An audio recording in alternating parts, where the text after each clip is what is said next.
we studied that mass of proton is 1.6726 in 10 power minus 27, but mass of proton is nearly equal to 1836 times of mass of electron, and the mass of proton as it is slightly greater than this value. This is around 1839 times of mass of electron. Mass of elementary particle may be expressed in atomic mass units instead of this kgs. So what is this atomic mass unit? So we will write it as AMU. Simply sometimes it is also done with the letter U also. So this is called atomic mass unit. So one atomic mass unit is defined as 1 by 12th mass of 6C12. So this is equal to 1 by 12th of mass of 6C12, that is a carbon atom 6C12 here. Now an isotope of carbon or 1 by 16th of the mass of single oxygen atom is also equal to 1 AMU. So here I can write 1 AMU as 1 AMU is equal 1.66053 in 9 into 10 power minus 27 kg. So this is almost nearly equal to 1.6726 kg is proton. So this is slightly less than the mass of proton. So this is the value that you have to remember here while solving some problems also. So this is you can take 1.66 into 10 minus 27 in competitive exams. Now in nuclear physics, sometimes the mass is also expressed as mega or million electron volt per speed of the light square, or simply MeV by c square. So what is this 1 AMU? So this is also equal to 931.5 MeV, million electron volts by c square, where c is equal to 3 into 10 power 9, 10 power 8 whole square. Now here I will write this mass of electron, mass of proton, mass of neutron in terms of kgs as well as AMUs as well as MeV c square.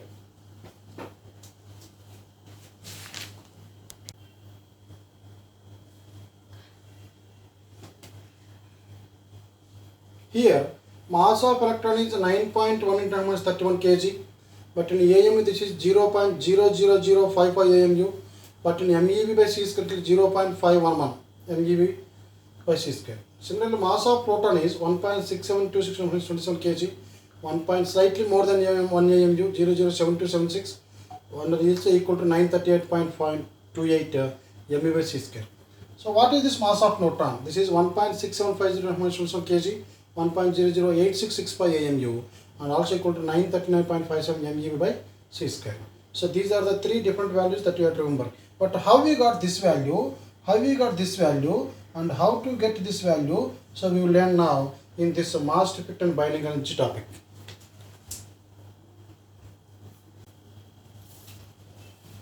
Here, size of nucleus. The alpha ray scattering experiments conducted by Rutherford and his co-workers gave the first evidence of the nuclear size. It is very tiny fraction of the size of the atom. A nucleus almost spherical in appearance. So appears to be a sphere here, nucleus. So, and with no nuclear boundary. Actually speaking, there is no nuclear boundary, but we are just denoting like this. Its charge distribution is not also uniform. The scattering experiments of Rutherford have shown that the estimated volume of the nucleus is proportional to the mass number. So, volume is directly proportional to the mass number here. But what is the volume of this sphere? This volume of the sphere is given by 4 by 3 pi r cube, directly proportional to A, where A is the mass number here. So from this we can write r cube directly proportional to A as 4 by 3 pi is constant. So r is directly proportional to A power 1 by 3. R is equal some constant r naught A power 1 by 3. So this is the radius of the nucleus, where r naught is a constant and r naught value equal to 1.2 into 10 power minus 15 meters or 1.2 Fermi. So the radius of any nucleus is equal to 1.2 into 10 power minus 15 into the mass number of that particular nucleus whole power 1 by 3. For example, suppose if you take aluminum, the radius of the aluminum nucleus is equal to 1.2 into 10 power minus 15 into aluminum mass number is 27 whole power 1 by 3. So this is 1.2 into 10 power minus 15. 27 is 3 cube 4 power 1 by 3. Nothing but 3 only. So this is 3.6 into 10 power minus 15 meters or 3.6 Fermis. So this is about the size of the nucleus. Now let me find out the nuclear density. We know that density is equal to mass by volume. Nuclear density is equal to nuclear mass by volume here. So density, here in the calculation of the density, first we will take the mass as well as the size consideration. That is almost a spherical distribution here for our calculation. So density I am writing rho. This is mass by volume.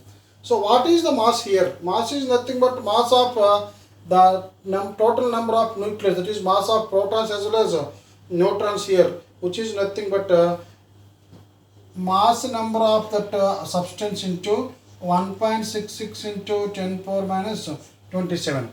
Suppose actually this is a mass of proton as well as mass of proton almost equal here. Now here I am going to write this as A into 1.6 into 27. This is the total mass of the nucleus, where A is the mass number. Suppose if you take the same example, aluminum. So aluminum has 27 nucleons. So 13 protons and 14 neutrons. So 27 into mass of the proton as well as neutron almost same. I will take this as 1.66 or 1.67. So volume 4 by 3 pi r cube here. But what is R value? R is equal to R naught A power 1 by 3. So density is given by A mass number into 1.66 into 10 power minus 27 by volume 4 by 3 pi. R is equal to R naught A power 1 by 3. R cube is equal to R naught cube A power 1 by 3 whole cube will be A. Here you can see this get cancelled, A and A get cancelled. That means density of any nucleus does not depend upon the mass number. It only a constant value here, which is equal to 1.6 by 4 by 3 pi. So by substituting these values, we know 4 by 3 pi value, and this will be equal to R naught value. This is also known value 1.115. So density is going by 1.66 into 10 power minus 27 by R naught is 1.2 into 10 power minus 15 whole cube. And by calculation, this is 10 power minus 15, 45. When it goes to 45 minus 27 will be 17 there. So this value will be around 2.3 into 10 power 17 kgs per meter cube. So the density of any nucleus, whether it is hydrogen, helium, lithium, sodium, uranium, what will be density of any nucleus does not depend upon the mass number. It only depends upon this mass of the proton or neutron, and also this R naught value, which is a constant here.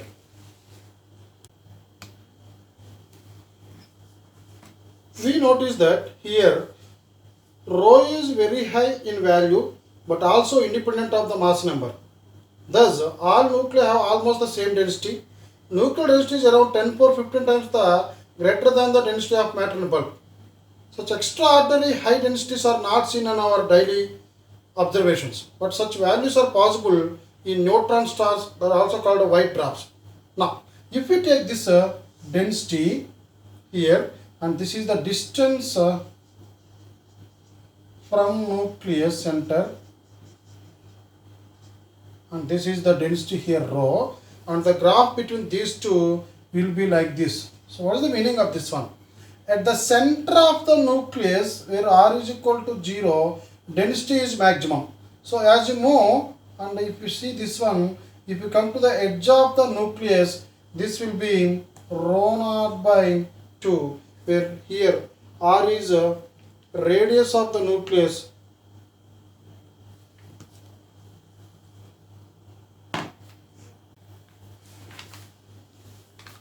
here. We are going to study about nuclear forces now. So nuclear forces are the strongest forces in the universe, and the atomic nucleus contains two types of particles called protons and neutrons, we discussed earlier. Well, a proton has a positive charge, neutron is electrically neutral. Because of the repulsive force between protons, we can expect nucleus to be unstable, but it is stable.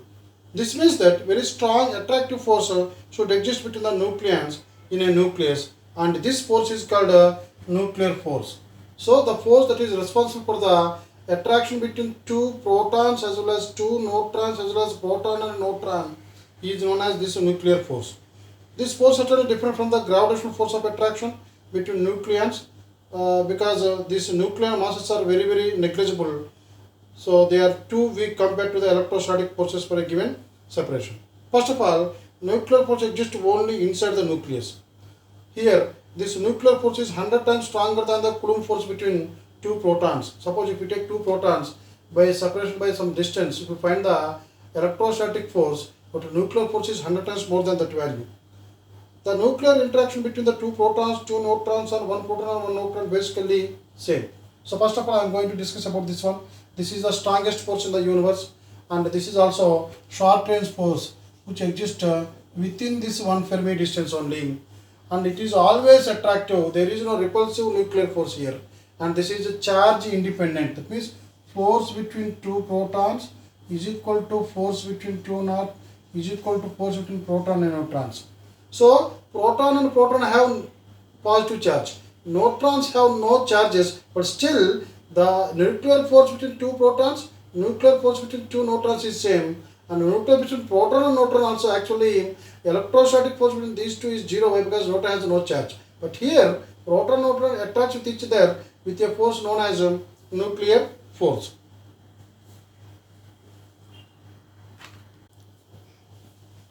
Here, when two nucleons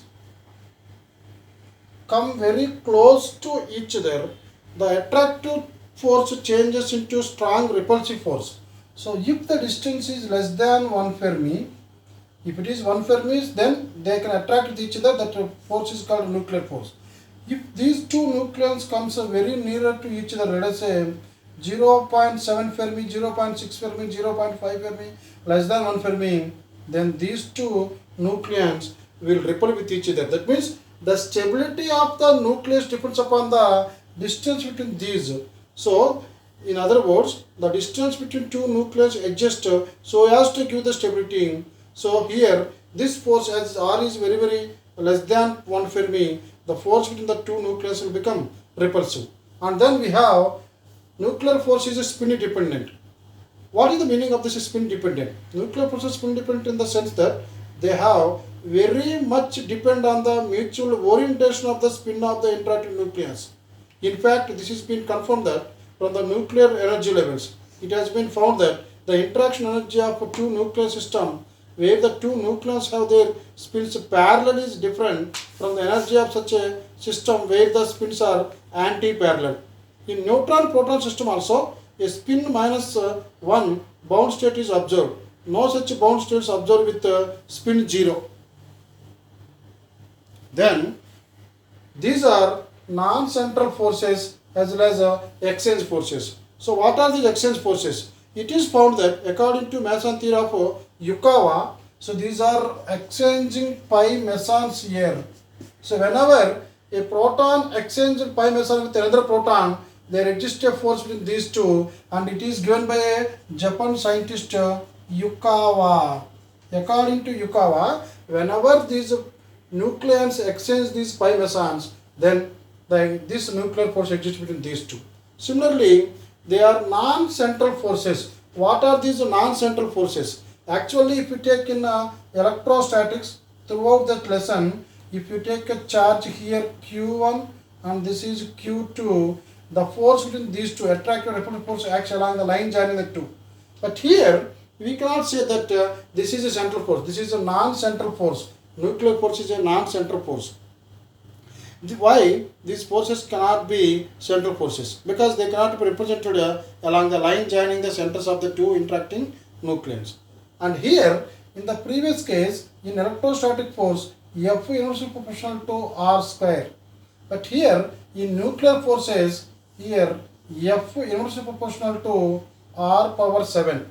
So here, if R increases, force decreases. But here, if R increases, force decreases very rapidly. That's why the orbital angular momentum of nucleons relative to their center of mass is not conserved, whereas in central forces, angular momentum is conserved. Here, between two, these one, if they are moving, the angular momentum mvr is conserved. But for two nucleons, angular momentum is never conserved. So these are the properties of nuclear forces. Actually, atomic masses are considered to be integer numbers, but in fact, fact is that they are not integer always. They differ from the integers marginally, very slightly. It is due to some deviations in the mass of the nucleus than the mass of the nucleons. So we know that if you take any nucleus here, so this is the nucleus here. Nucleus consists of protons as well as neutrons here. The sum of these masses of these protons and neutrons is known as the mass of this nucleus. But it is found that there is some difference between the actual mass and mass, the sum of the mass of the constituent particles. So this is called mass defect. So this mass defect is denoted with the total mass of the constituent particles minus actual mass of the nucleus. So that is Z into Mp, where Z is the number of protons into mass of each proton, plus A minus Z into Mn, that is mass of neutrons. So this is the total mass of constituents of a nucleus minus the actual mass of that nucleus. So this is called mass number. Now, if there are Z protons, we will write this as Z into Mp.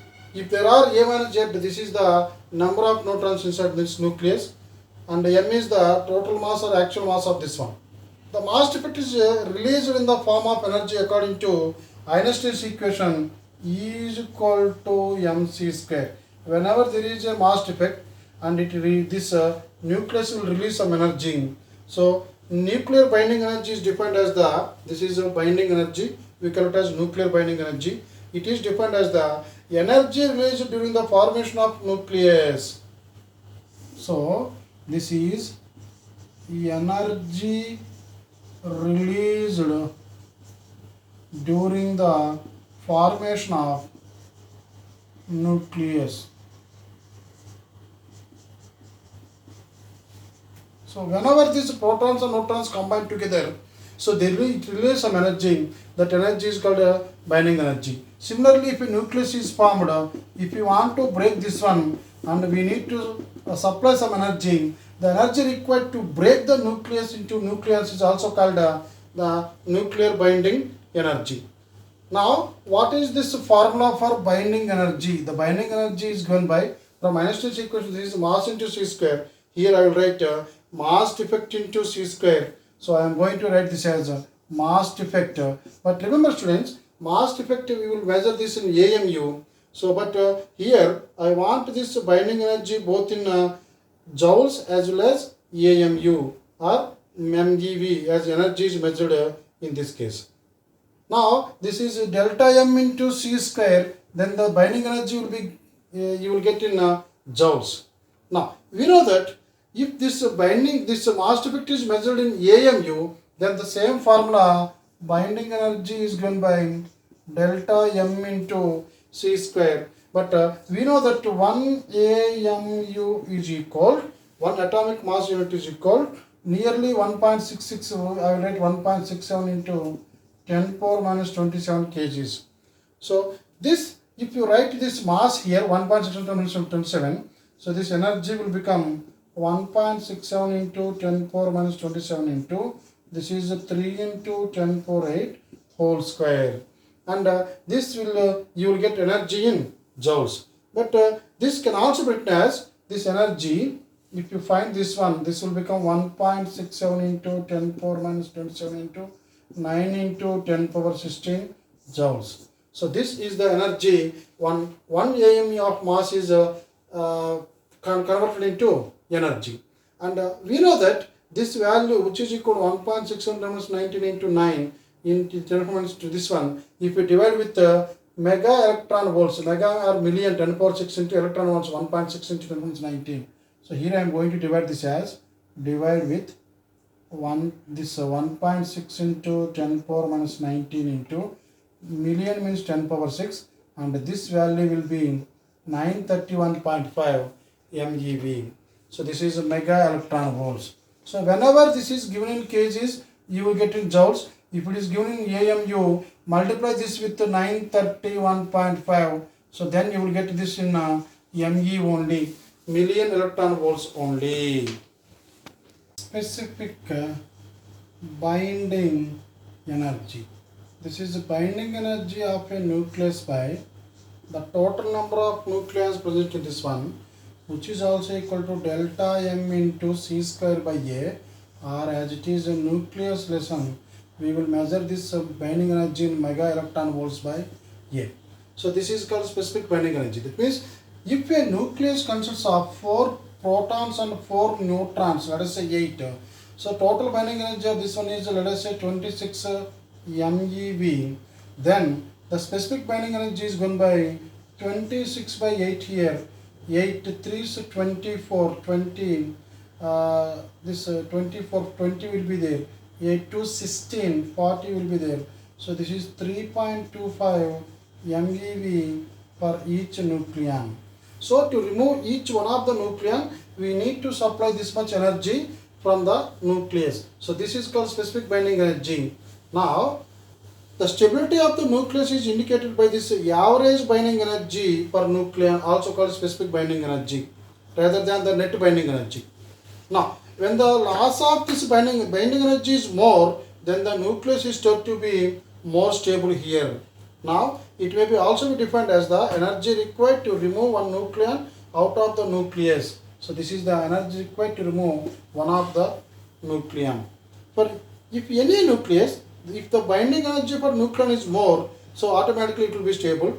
Now for unstable nuclei, binding energy for nucleon will be very, very small. Now I have drawn a graph between the mass number here. I am taking this along x-axis, mass number, that is A, and here this is a specific binding energy, SBE, specific binding energy. The curve obtained on plotting the binding energy for nucleon versus the mass number is known as a binding energy curve. This is called binding energy curve. The main feature of this binding energy curve from this graph is the minimum value of the binding energy for nucleon is in case of a deuteron that I am writing here. So the minimum specific binding energy is 1 MeV. Actually speaking, this is not exactly 1. This is 1.11 MeV. This is for deuteron here, that is 1H2. So this is the minimum specific binding energy. The maximum value of the specific binding energy from the graph you can see from this, this is the maximum value, which is equal to the maximum specific binding energy is, which is equal to 8.75 here. This is 8.75 MeV. This is called ferrous, that is 26 Fe56. Now suppose if you take an atom or a nuclei which is having mass number 238, its value, let us say this is 200 and 238, and here binding energy curve is dipping here. So minimum is this, maximum is this, after that it will be dipping here. In this you can see the average binding energy for all the nucleons is about 8 MeV only. So only except this deuteron, and all others are having around 8 here. So now the most stable nuclei fall in the range of 30 to 170 mass numbers. This is 15. So the 30 to this 117. These are the nuclei having almost constant binding energy. So after that it is decreasing, and before that it is decreasing. So these are the most stable nuclei. So most of them will not participate in the nuclear reactions because they have more stability. Now below 28 there are peaks in the curve. So here you can see this one deuterium, helium, lithium, like this. You can see beryllium, nitrogen, oxygen. So this is for the first peak is for helium, and the second peak here in this one is for beryllium. The second one is for beryllium, this is helium, and the third one here in this case is oxygen, and the fourth one, this is neon here. So these are the peaks that can be seen here. All of these represents nuclei having equal number of protons and neutrons. Helium, beryllium, oxygen, neon. These are all having equal number of protons and neutrons. We know that this is 2He4, that is 2 protons and 2 neutrons, and beryllium 4 protons and 4 neutrons, and oxygen you can see 8 protons and 8 neutrons. So these peaks represent, means they have more binding, specific binding energy than their neighboring elements here.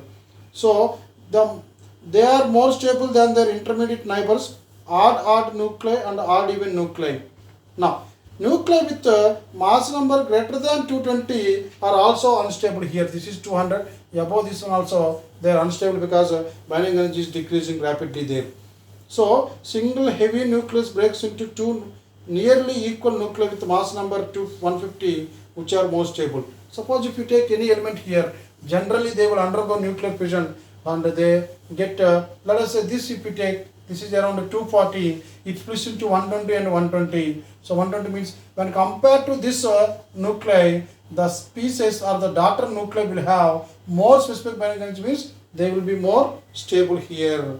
So if you take this atomic number which is less than 13, some are distinctly unstable. That means mass number less than 30 here, less than 30, two night nuclei combine to form a single nuclei. Suppose if you take this one, which is having a mass number of around 24, 25, if these two combine together, so they will jump into this region where stability will be more. So that means the nuclear fission reaction will take place either between this one, fission means splitting into two parts, and nuclear fusion will take place whose mass numbers are less here. So these will undergo nuclear fusion, these will undergo nuclear fission.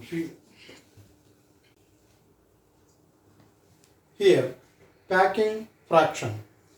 Packing fraction has been a useful parameter in the study of nuclear stability and isotopic masses, even though it does not have a precise physical meaning.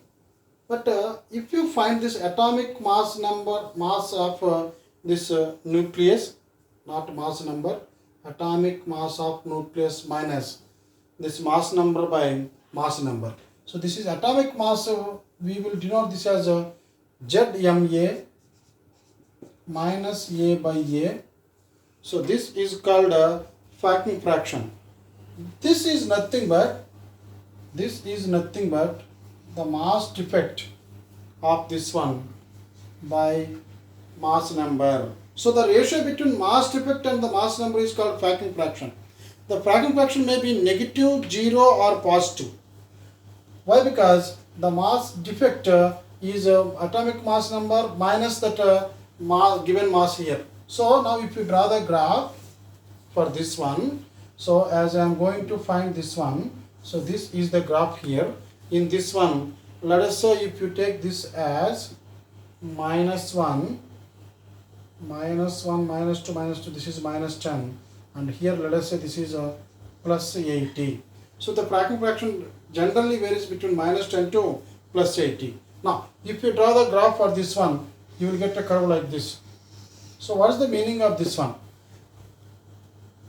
The positive value of packing fraction implies a tendency towards instability in the nucleus. So here these values are, these are the values here, these are all positive values, and this is also positive value. But here what is this? This is the mass number. As we discussed from the specific binding energy or binding energy curve, we know that most of the elements between this 30 to 220 have stability. That means you can see this one. This is called negative packing fraction here. So this is the packing fraction value F here. So elements between 30 to 220 have negative packing fraction. So I am writing here negative F indicates stability and the positive packing fraction gives unstable here. So they are not stable. So transition elements or iron have the lowest value of packing fraction showing maximum stability. So from this graph, this is the least value and this must be the ferrous which is having highest binding energy or lowest packing fraction. Now if you draw a curve between these two, we are going to get this one.